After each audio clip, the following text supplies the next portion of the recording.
Buenos días, soy la doctora Eva Nadir, jefa de trabajos prácticos de clínica médica, y la clase que vamos a dar hoy es de anemias, haciendo un enfoque clínico en el diagnóstico y en el tratamiento de las anemias. ¿Cuándo hablamos de anemia? Hablamos de anemia cuando existe una disminución en la masa eritrocitaria y también la forma de medirlo es la concentración de la hemoglobina circulante. Entonces es esta disminución en la masa de eritrocitos, cuando la concentración en la hemoglobina disminuye, por debajo de aquellos límites que son considerados normales en un sujeto y tienen que tenerse en cuenta varios factores, ¿sí? Factores fisiológicos como la edad, como el sexo, algunas condiciones en el medio ambiente como la altura, por ejemplo, y algunos estados fisiológicos como el embarazo. Para poder diagnosticar anemia tenemos que tener en cuenta todo esto, ya que los valores considerados normales pueden variar de acuerdo a cualquiera de estos factores, a la edad o al embarazo, por ejemplo. Los valores normales de la hemoglobina en los adultos van a variar justamente como dijimos hace un rato, en base al sexo, por ejemplo, ¿sí? En la hemoglobina es considerado un valor normal cuando la hemoglobina está entre 12 y 15 o 12 y 16 gramos decilitro. La hemoglobina en los varones normal es aproximadamente entre 13 y 17, 13 y 18. Esos son valores considerados normales en adultos, por supuesto, varones y mujeres. Entonces, ¿cuándo vamos a hablar de anemia? Vamos a hablar de anemia cuando los varones adultos tengan una hemoglobina por debajo de 13 gramos decilitro, en mujeres adultas 12, y en embarazadas esta condición fisiológica normal es anemia cuando tiene una hemoglobina menor a 11 gramos decilitro. Hay que tenerse en cuenta varias variaciones en el volumen plasmático en situaciones en las que puede existir, por ejemplo, hemodilución, siendo denominada esta en realidad una pseudoanemia dilucional. Esto puede pasar, por ejemplo, en los casos de las personas, de las mujeres embarazadas. Hay varias clasificaciones. Ustedes van a ver que existen varias clasificaciones de las anemias en leves, moderadas y graves. Puede clasificarse de esta manera como les estoy mostrando en esta diapositiva, que es la clasificación de la Organización Mundial de la Salud en grado 1, 2, 3 y 4. Existen varias clasificaciones. Lo importante es tratar de distinguir la severidad no solo por el valor de la hemoglobina, que es un valor en cierta manera estático, sino también por la sintomatología del paciente. Eso es muy importante. Hay anemias muy bajitas que un paciente puede tener, hemoglobinas muy bajitas, donde el paciente puede tener una hemoglobina de 6 y que sea muy bien tolerada, y esto puede ser una anemia denominada de grado 3 o de moderada a grave, y el paciente, como la tiene hace mucho tiempo y es crónica, es muy bien tolerada. Entonces nos da un tiempo para hacer un diagnóstico y un tratamiento oportuno. En cambio, aquellas anemias por pérdidas sanguíneas agudas, con hemoglobinas muy bajitas, el paciente está muy taquicárdico, sudoroso, puede entrar en shock, teniendo este mismo valor que tenía el otro paciente, ¿sí? Que tenía una hemoglobina de 6, lo mismo. Entonces la clasificación puede ser esta que ustedes están viendo aquí a modo teórico, pero es muy importante saber y poder distinguir que una hemoglobina baja sumada a un cuadro clínico es lo que nos da la real severidad en el paciente. Ténganlo muy en cuenta eso. ¿Qué manifestaciones clínicas en líneas generales tenemos de las anemias? ¿O por qué se deben en realidad? Se deben básicamente a la hipoxia celular, al desarrollo de varios mecanismos de compensación que tenemos en estas anemias. Y los síntomas pueden ser la astenia progresiva es muy frecuente, es un síntoma que la mayoría de los pacientes lo relatan. Pueden tener intolerancias al esfuerzo, trastornos en el sueño, hiporexia, una cierta cefalea que va de leve a moderada, irritabilidad, cambios en el humor, disneas grado 1 o 2, palpitaciones. Algunos pacientes pueden incluso presentar dolores anginosos torácicos importantes, en donde habrá que hacer diagnósticos diferenciales oportunos, ¿no? Y el examen físico, palidez cutáneo mucosa, puede haber un soplo sistólico, taquicardia. Acá algunas fotitos como para que recuerden, si hay fotos de palidez cutáneo mucosa, de esta cefalea, de esta cierta disnea, de la astenia y del dolor torácico. ¿Qué parámetros básicos o cómo vamos a comenzar el laboratorio en los pacientes en los que sospechamos anemia? Básicamente con el hemograma, por supuesto, ¿sí? Que es lo más importante. La hemoglobina, su valor, es la que va a definir la presencia o no de anemia. El volumen corpuscular medio también es muy importante dentro de las clasificaciones de las anemias que nos van a orientar hacia su etiología. Es muy importante conocer el volumen corpuscular medio. La hemoglobina corpuscular media, que es la cantidad de hemoglobina por glóbulo rojo.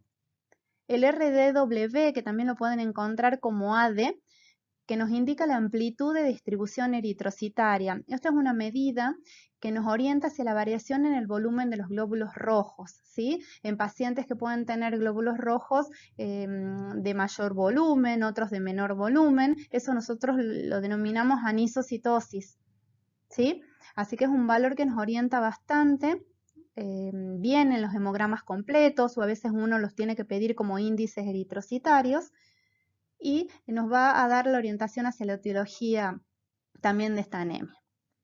Otra cosa que nosotros podemos pedir, otro parámetro muy importante que podemos pedir son los reticulocitos. Los reticulocitos que nos van a indicar es el grado de eritropoyesis a nivel de la médula y la capacidad que tiene o no de una anemia de regenerarse. Entonces los reticulocitos es algo importante que podemos pedir.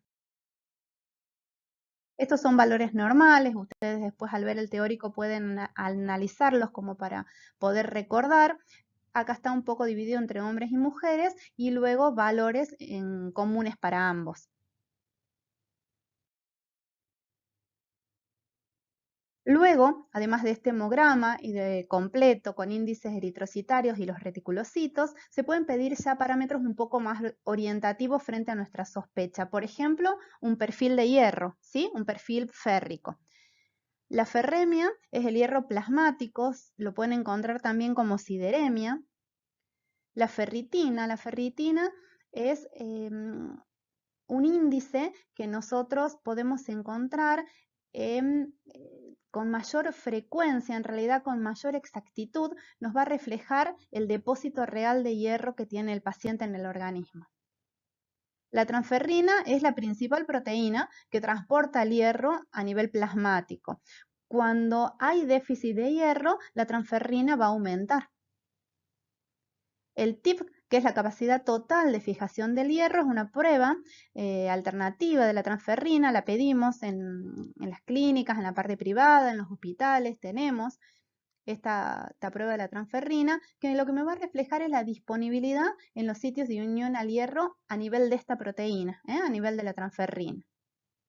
El índice de saturación de la transferrina es la capacidad que tiene esta transferrina para fijarse al hierro, ¿sí? O sea, la capacidad de fijación del hierro a la transferrina. Acá a modo de repaso, el hierro sérico es una medida de la cantidad de hierro. Acá está de nuevo el TIP, que es una medida indirecta de la transferrina. Tenemos el índice de saturación de la transferrina, ¿sí? Que se saca por una fórmula. Y la ferritina, que es la relación precisa y que nos muestra las reservas totales del hierro a nivel del organismo.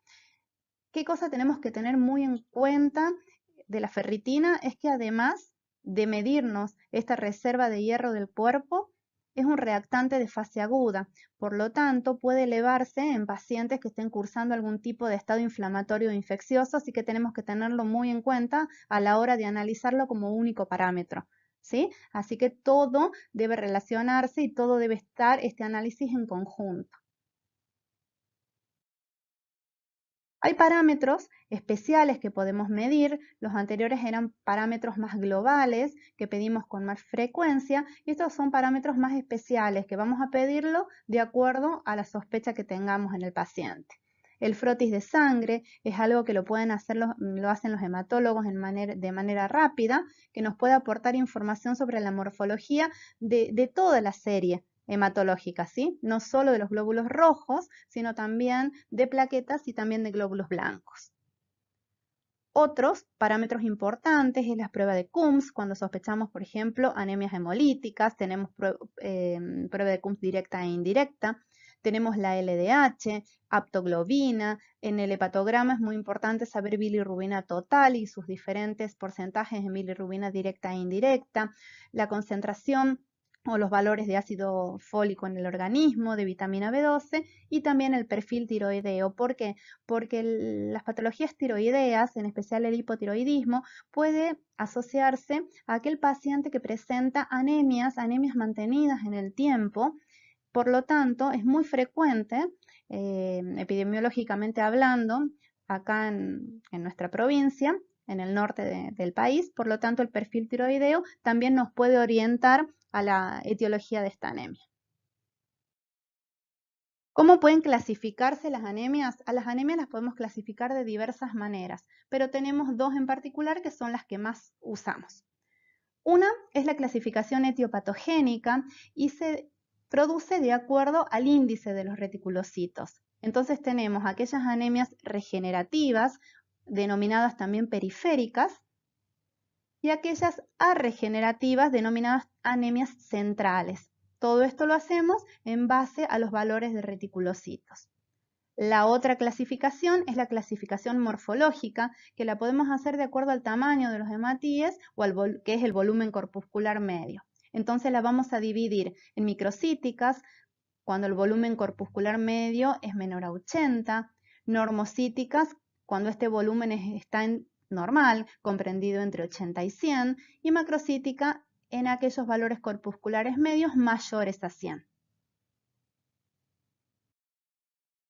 Hablemos un poquito de anemias regenerativas y arregenerativas, que eran las primeras dentro de esta.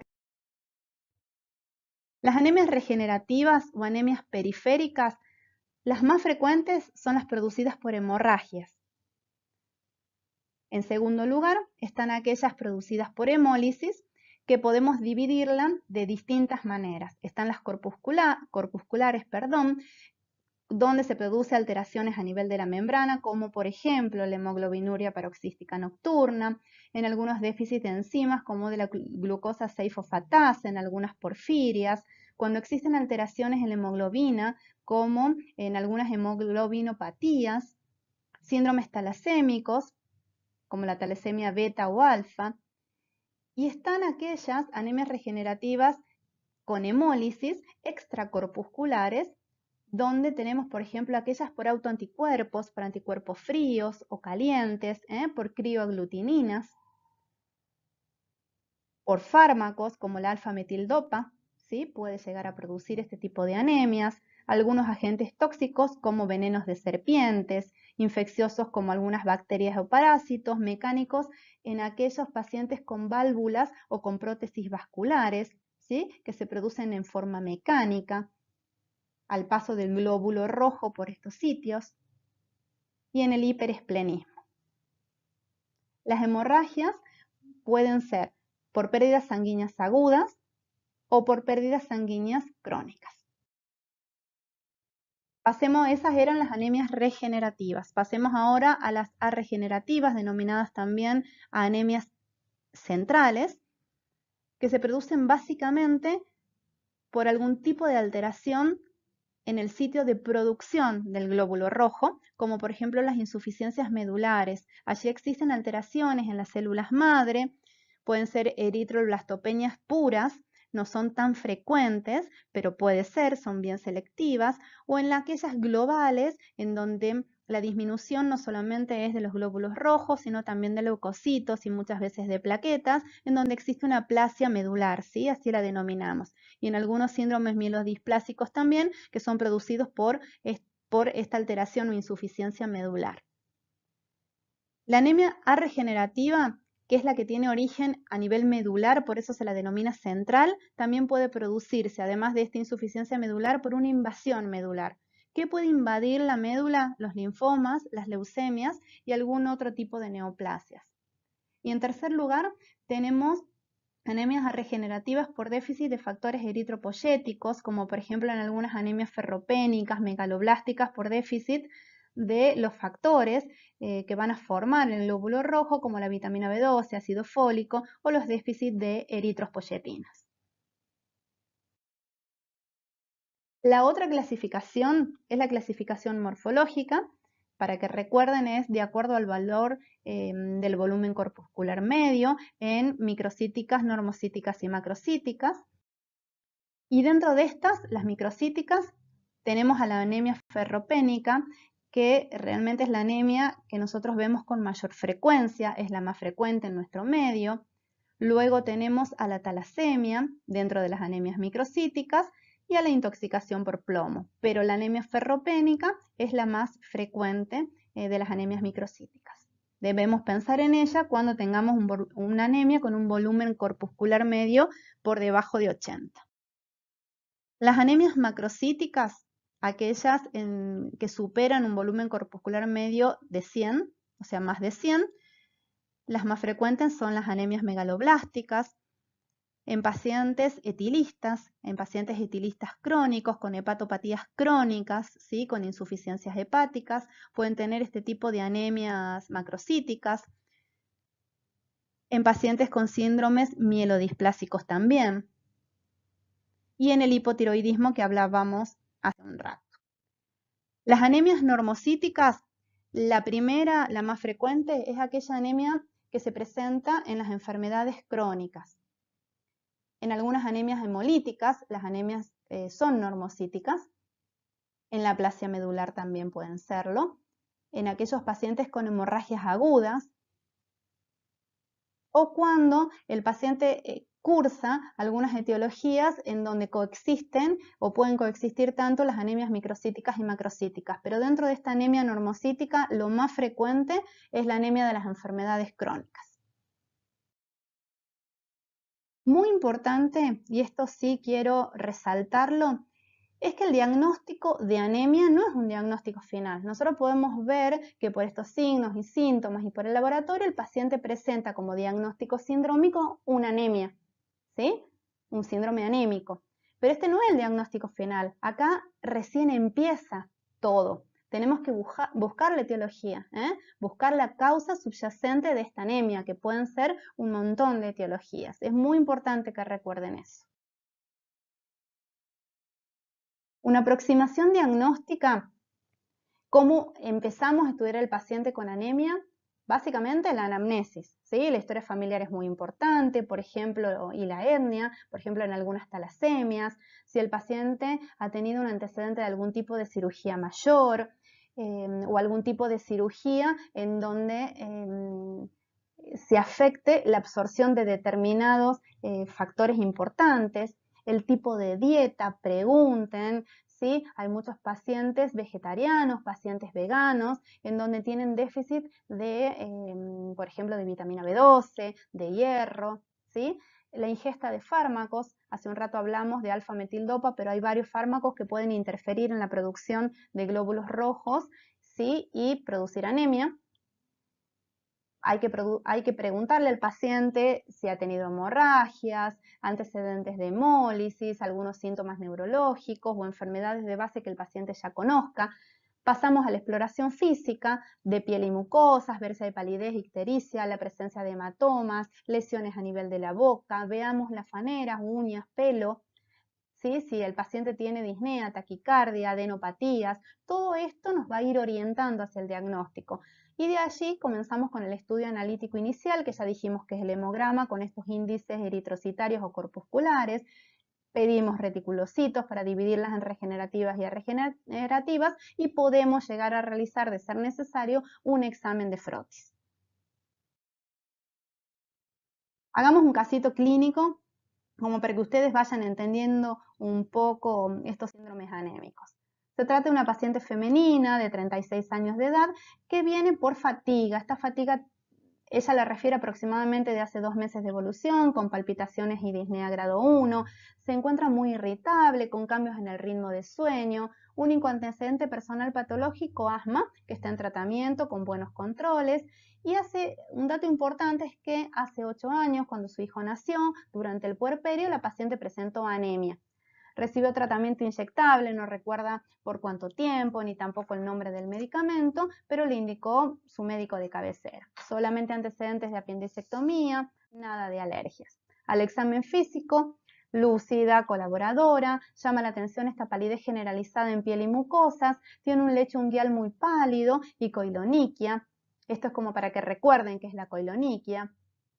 La paciente está normihidratado, todo lo demás está muy bien, llama la atención, por supuesto, esta taquicardia, ¿no? Le hacemos un electrocardiograma que está normal, hay una taquicardia sinusal, un abdomen normal, un aparato respiratorio y cardiovascular normal, solamente un soplo sistólico en 4 focos de 2/6. ¿Cuál sería la impresión diagnóstica para ustedes hasta este momento, con los datos que tenemos? Y sí, un síndrome anémico, ¿sí? La paciente presenta palpitaciones, fatiga, una disnea grado 1, irritabilidad, al examen físico palidez, taquicárdica con este soplo, no está febril, por lo tanto esta taquicardia no tiene una relación con la temperatura de la paciente, tiene coiloniquia, además presenta este antecedente importante de anemia en el puerperio. Le realizaría otras preguntas a la paciente, ¿qué otros datos les gustaría saber? Siempre pregunten, el paciente es su mejor libro, ¿sí? Así que aprendemos mucho de él, pregunten.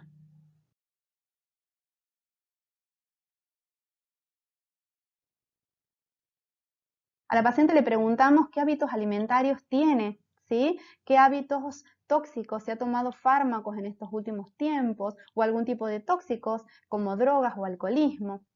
Y la paciente que nos responde que es vegetariana estricta, ¿sí? O sea, ni siquiera es una paciente ovoláctea, sino es vegetariana estricta, no tabaco, no alcohol, no toma ningún fármaco nuevo, solamente esta medicación para el asma. Preguntamos sobre antecedentes ginecológicos a una paciente en edad fértil de 36 años de edad que nos refiere menstruaciones abundantes, de mucho tiempo de duración, superan los 7 a los 10 días y con algo de dismenorrea. Todos estos datos llaman muchísimo la atención y nos orientan bastante también. ¿Qué estudios le solicitamos para confirmar o descartar nuestro diagnóstico?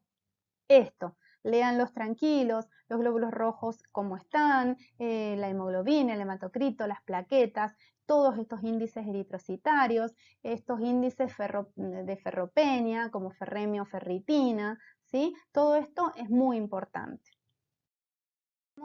En claro, es que glóbulos blancos normales y las plaquetas también, pero tenemos el hemograma disminuido, con hemoglobina, con hematocrito, todo disminuido, un volumen corpuscular medio disminuido, la ferremia también, la ferritina también, el índice de saturación de la transferrina, la hemoglobina corpuscular media también, y está aumentado el TIP y el RDW, o si le quieren decir amplitud de distribución eritrocitaria. ¿Sí? Esto nos indica esta anisocitosis, ¿sí? Que les estaba diciendo hace un rato.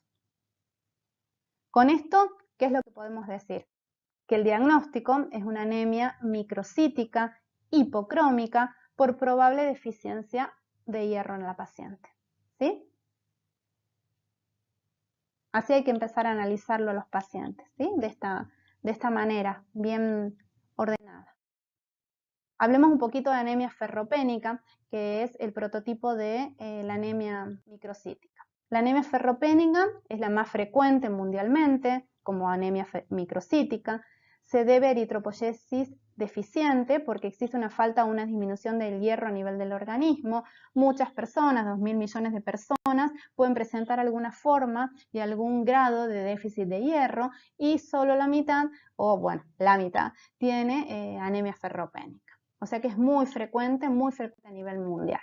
Las etiologías múltiples, pero puede ser por una pérdida excesiva, como una pérdida crónica de pequeñas cantidades de sangre, como por ejemplo lo que esta paciente tenía, este aumento en las pérdidas menstruales. Otras etiologías pueden ser aquellas hemorragias digestivas crónicas, en pacientes que pueden tener algunas gastritis erosivas, algunas patologías gástricas o algunas patologías intestinales. Otra etiología de la anemia ferropénica es una disminución en el aporte de hierro. Otro puede ser el aumento en las necesidades, como ocurre en pacientes niños o en adolescentes con un rápido crecimiento, en pacientes embarazadas, por supuesto, o cuando existe una disminución de la absorción. Esto es poco habitual, pero lo que sí se tienen que acordar es que la absorción del hierro se produce en el duodeno y en la parte proximal del yeyuno. Antes, en el estómago, el ácido clorhídrico lo que hace es que el hierro que nosotros ingerimos, que está en forma ferrosa, pase a la forma férrica para poder absorberse mejor. Entonces, en pacientes que tienen gastrectomías, por eso pregunten por las cirugías o algunas cirugías bariátricas en pacientes con obesidad o en algunos síndromes como la celiaquía, puede aparecer este tipo de anemia y deberse una disminución en la absorción. Lo más frecuente son pérdidas excesivas o disminución en el aporte o aumento en las necesidades.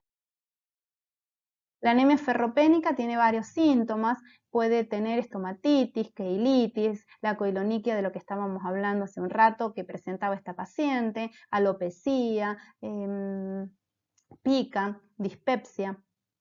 El diagnóstico entonces de laboratorio de la anemia ferropénica es básicamente este laboratorio con hemograma completo, con índices eritrocitarios, reticulocitos debemos medirlo, el índice este de distribución eritrocitaria, AD o RDW, como le quieran decir, que va a estar aumentado, ver cómo están estos volúmenes corpusculares, la hemoglobina corpuscular media también, y las medidas de hierro, por supuesto. Entonces, el diagnóstico de anemia ferropénica está primero con la anamnesis y el examen físico, luego con estudios de laboratorios que ya los dijimos, y muchas veces tomamos en cuenta lo que nosotros denominamos prueba terapéutica, que se hace cuando nosotros indicamos al paciente un determinado tratamiento con hierro y valoramos la respuesta que ha tenido con el tiempo, si ha mejorado o no. ¿Sí? Esta prueba terapéutica nos sirve muchas veces para un diagnóstico también. En el tratamiento de la anemia ferropénica tenemos que solucionar, por supuesto, la causa de la anemia. En esta paciente con menstruaciones abundantes hay que corregir esa causa. A ella le sumábamos, por supuesto, lo que era vegetariana también. Entonces, tratando de mejorar el aporte de hierro de los alimentos en pacientes que, por supuesto, acepten comer carne, no es el caso de esta paciente. Y la medicación con hierro. Puede ser oral, es de elección porque es de fácil administración. Hay distintos tipos de sales ferrosas como sulfato, succinato, fumarato. ¿Sí? Lo importante es medir bien cuánto tiene el comprimido de hierro elemental. Eso es lo importante. Ustedes siempre deben fijarse en ellos. En líneas generales tienen que tener mínimo unos 60 miligramos de hierro elemental. Viene también el hierro en jarabes o en gotas para niños y para ancianos o en pacientes que no pueden tragar pastillas, en forma también intramuscular y por supuesto el endovenoso. Lo que varía aquí es el tipo de sal, ¿sí? Es el tipo de sal en la que se presenta este hierro. De acuerdo a eso es su forma de administración, por supuesto. Esto que hablábamos de la respuesta al tratamiento, esta prueba terapéutica, la podemos hacer en las anemias ferropénicas, donde todos los valores y los índices eritrocitarios con el tratamiento adecuado van a mejorar, pero no lo hacen de un día para el otro. ¿Sí? Es paulatino. Primero comienza aumentando la hemoglobina corpuscular media, posteriormente los síntomas empiezan a mejorar, el paciente dice que se siente mejor, ¿sí? Los reticulocitos luego aumentan, posteriormente aquellos valores eritrocitarios, los índices, y en algunos momentos al medirlo, al medir en el laboratorio, podemos ver que existe como una doble población eritrocitaria en donde existe todavía un poquito de microcitos, pero ya más en descenso, y empiezan a aumentar los normocitos.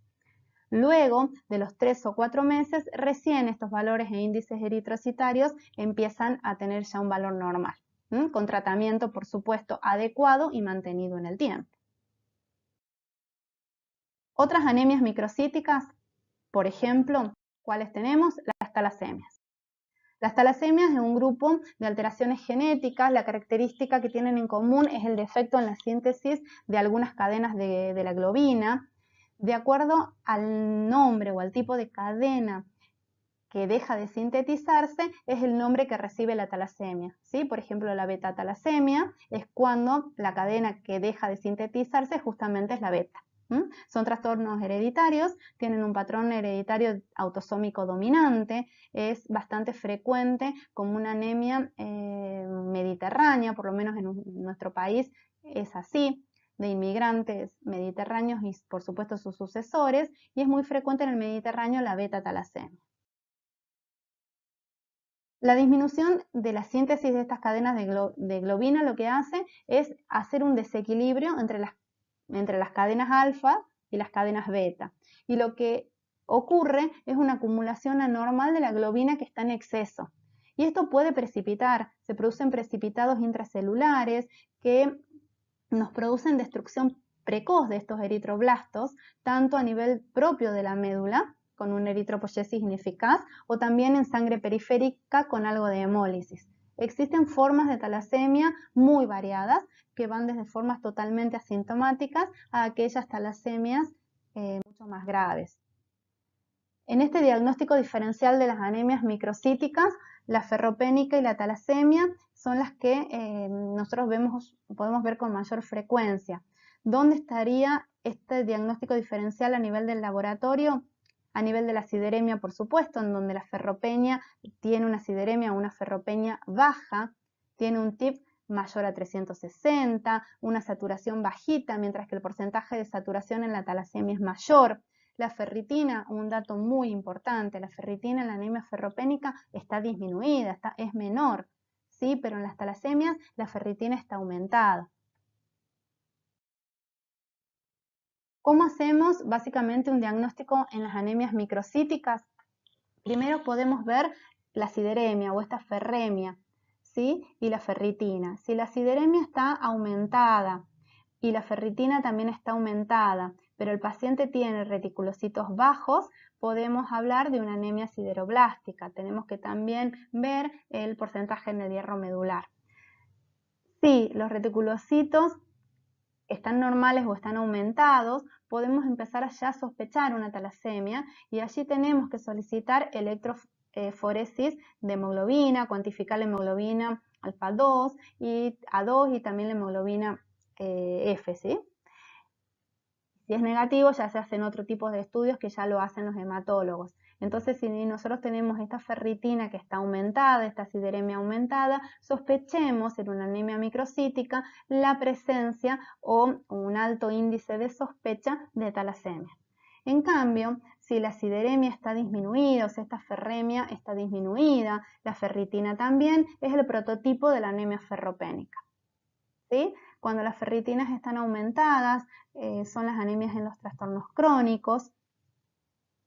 Y si la ferritina está más o menos entre 15 y 60, no tan alta como una talasemia, podemos valorar la coexistencia de trastornos crónicos, anemia de trastornos crónicos y algo de ferropenia. Pero lo más importante en las anemias microcíticas, pueden ser estos valores de sideremias y de ferritina que nos orientan hacia las dos anemias más frecuentes, como son la talasemia y la anemia ferropénica.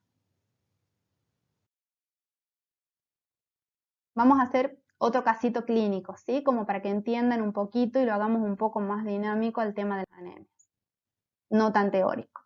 Un paciente masculino de 52 años de edad, no tiene antecedentes patológicos por lo menos de importancia, lo que él refiere.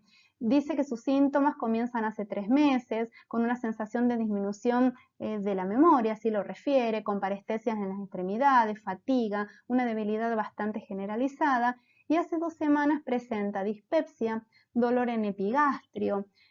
Dice no está relacionado con la ingestión de ningún alimento ni de ningún medicamento y siente una cierta plenitud postprandial. Lúcido, orientado, con palidez generalizada, tiene a nivel de boca glositis y úlceras orales, un abdomen está blando, doloroso y a nivel del epigastrio. Y este es su laboratorio. ¿Qué nos llama la atención acá? La hemoglobina, una hemoglobina disminuida de 6.6, un hematocrito muy bajo de 17, con un volumen corpuscular medio de 118, leucocitos disminuidos, los leucocitos están en 3.500, pero la fórmula conservada, plaquetas 83.000 con un coagulograma normal, el perfil de hierro está normal, las serologías virales para HIV y para hepatitis están normales, el hepatograma está normal, tiene una LDH muy aumentada en 4.600 y el resto del laboratorio está normal. Entonces tenemos una anemia macrocítica, con leucopenia, con trombocitopenia y una LDH aumentada.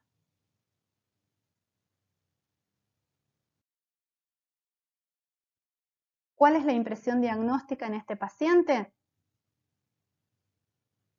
Principalmente podemos decir que el paciente tiene anemia macrocítica. ¿Sí? Eso es lo importante. Laboratorios y estudios específicos que se le hicieron: hormona tiroidea normal, un ácido fólico normal, la medida de vitamina B12 o cuantificación de vitamina B12 está disminuida, le hicimos anticuerpos antifactor intrínseco que da positivo, anticélulas parietales positivas, una endoscopía que pedimos también por este dolor epigástrico y por esta anemia macrocítica, que nos da un informe de una gastritis atrófica. Se le realiza una biopsia de esta endoscopía que nos muestra una ausencia de células parietales. Por lo tanto, ¿qué tipo de anemia es? Es una anemia macrocítica con todos los datos que dijimos de laboratorios y de endoscopía. Es una anemia megaloblástica, ¿sí?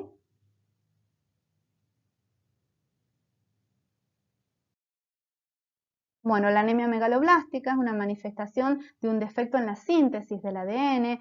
Lo que tiene de característica la anemia megaloblástica es que no solo produce una disminución de los glóbulos rojos, sino también de otras células del organismo que tienen capacidad de proliferación. Por eso se llama megaloblástica. Entonces también pueden disminuir, como en el caso de este paciente, los glóbulos blancos, también las plaquetas. Las causas más frecuentes de este tipo de anemia son aquellas alteraciones metabólicas de la vitamina B y de los folatos, y el diagnóstico lo hacemos como en todas las anemias. El diagnóstico de anemia megaloblástica, tenemos que determinar la deficiencia o la causa de esta anemia e investigar, por supuesto, cuál es la etiología. Muy importante, ante la existencia de esta anemia megaloblástica, siempre es muy importante hacer un diagnóstico diferencial y descartar entre las tres posibles causas o más frecuentes. Una es la hepática. Por ejemplo, pacientes con hepatopatías crónicas, con cirrosis, pacientes etilistas, pueden tener este tipo de anemia, una anemia megaloblástica. Algunos pacientes con alteraciones hematológicas pueden tener anemias perniciosas o síndromes mielodisplásicos, y también en las anemias megaloblásticas debemos descartar tóxicos como medicamentos, fármacos, ¿sí? Entonces, hepáticas, hematológicas y farmacológicas. Estas anemias megaloblásticas, ¿qué características tienen? Son anemias macrocíticas con neutrófilos y macrovalocitos hipersegmentados. En la patogenia existe esta alteración en la síntesis del ADN por falta de la vitamina B12 y del ácido fólico. Recuerden que puede afectar otras series hematológicas, incluso produciendo pancitopenia. Y de allí tenemos dos diferenciaciones que a veces no las podemos lograr totalmente, en especial en pacientes, por supuesto, con hepatopatías crónicas, pero algo podemos distinguir en que si el déficit de esta anemia megaloblástica puede ser por déficit de vitamina B12, ¿sí? Allí tenemos que acordarnos o recordar dónde se absorbe la vitamina B12, se absorbe en el ilion terminal, allí es el lugar. La clínica es un síndrome anémico, se asocia a alteraciones digestivas como glositis, por ejemplo, como lo que este paciente tenía, y alteraciones neuropáticas, dan polineuropatías, que se producen justamente por esta falta o déficit de la vitamina B12. Hay un montón de causas como disminución en la ingesta, deficiencias del factor intrínseco, parásitos o bacterias como Diphyllobotrium latum, un parásito, alteración en la utilización de la vitamina B12, por ejemplo. ¿Sí? Y el diagnóstico, medimos la concentración sérica de la vitamina B12, eso es algo que podemos hacer. La anemia por déficit de ácido fólico es una causa muy frecuente de las anemias megaloblásticas. El ácido fólico se absorbe a nivel del yeyuno, se almacena, se guarda por bastante tiempo, por 3 o 4 meses. Y la clínica es también de un síndrome anémico y de estas alteraciones como la glositis, por ejemplo. Las manifestaciones neurológicas en la anemia megaloblástica, aquella producida por déficit en la vitamina B12, puede el paciente presentarse con parestesias, con algún tipo de deambulación inestable, existe alteración de ambas sensibilidades, de la superficial en particular y más frecuente, pero también de la profunda, puede haber un romber positivo y pérdida de la fuerza muscular y también hiperreflexia. A nivel en general, palidez, hipodinamia, la pérdida de peso, glositis, puede tener anemia, trombocitopenia y leucopenia, todo eso es lo que ya hemos hablado. Entonces, ¿cómo sería este algoritmo diagnóstico en las anemias macrocíticas? Básicamente, ver los índices reticulocitarios y podemos a veces hacer frotis en sangre periférica. Ahí confirmamos la presencia o no de esta macrocitosis. Podemos medir la deficiencia de vitamina, o sea, los valores de vitamina B12 y de ácido fólico. Si tiene valores normales, son trastornos hereditarios o por la presencia de fármacos. Si tenemos déficit de vitamina B12, pueden tener la presencia de anticuerpos antiparietales y antifactor intrínseco. Si son positivos, es una anemia perniciosa, como fue el caso de este paciente. Si son negativos, más que nada es un déficit nutricional o de mala absorción. Y en el déficit de folato puede ser por mala absorción, por aumento en las necesidades, como por ejemplo puede ocurrir en el embarazo, algunos fármacos que pueden dar déficit de folatos también, o un aumento en las pérdidas, o muchas veces mixtas.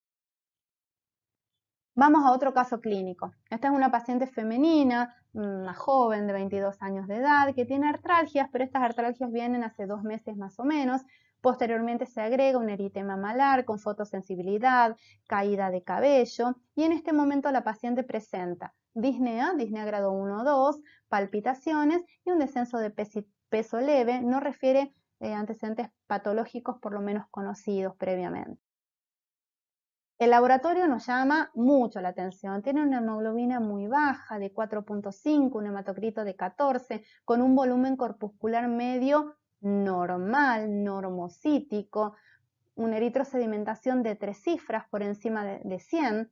Los reticulocitos están aumentados, glóbulos blancos más o menos normales, plaquetas levemente disminuidas, un hepatograma alterado con una bilirrubina total aumentada, predominio franco de la bilirrubina indirecta, una LDH que está aumentada. Por lo tanto, al recibir esto, le hacemos una prueba de Coombs, la cual dio positiva, ¿sí? La que nosotros usamos es una prueba de Coombs directa.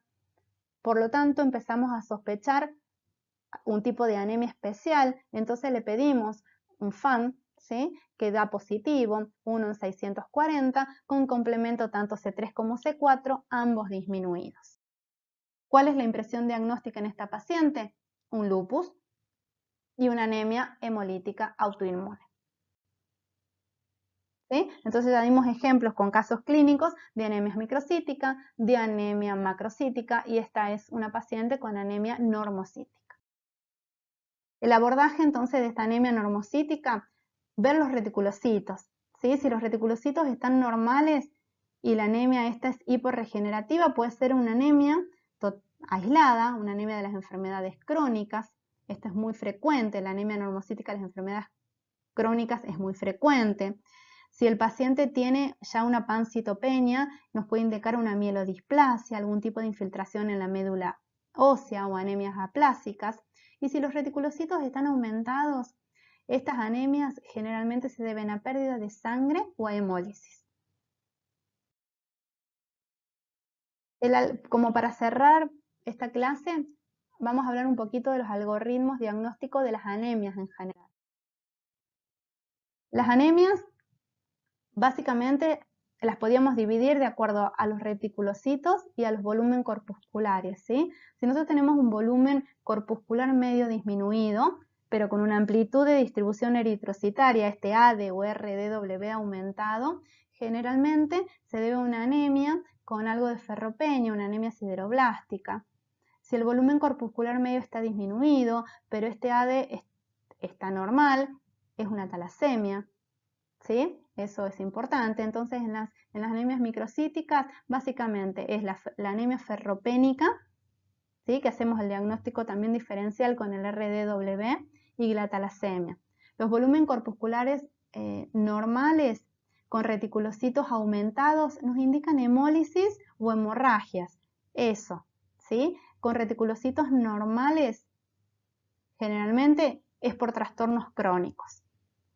En las otras anemias que tienen volumen corpusculares medios altos o anemias macrocíticas, si los reticulocitos están aumentados, generalmente se trata de hemólisis. Si son normales, son anemias megaloblásticas, en donde el RW está aumentado también, ¿sí? Y cuando los reticulocitos están disminuidos y los volúmenes corpusculares medios aumentados, podemos hablar de insuficiencias medulares, ¿sí? Si a esta anemia nosotros le asociamos leucopenia y también trombocitopenia, hablamos de anemias megaloblásticas, ¿sí? Recuerden que afecta no solo una línea de la sangre, sino en líneas generales da pancitopenias, afecta a las 3 y unas LDH bastante aumentadas. Bueno, gracias, muchas gracias por la atención, ¿sí?